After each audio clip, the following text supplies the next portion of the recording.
Want to log someone out of your Roblox account but don't know how? Hi everyone, welcome back to Make Gaming Easy.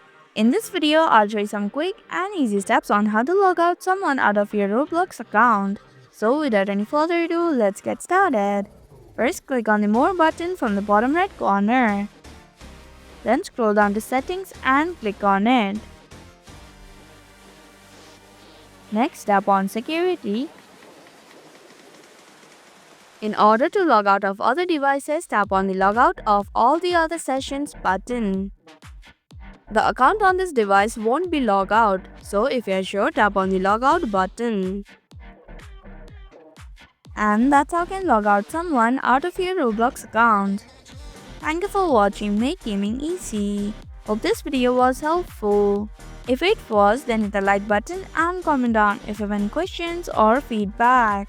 Also, if you're new to our channel, subscribe and hit the bell icon so that you don't miss upcoming videos.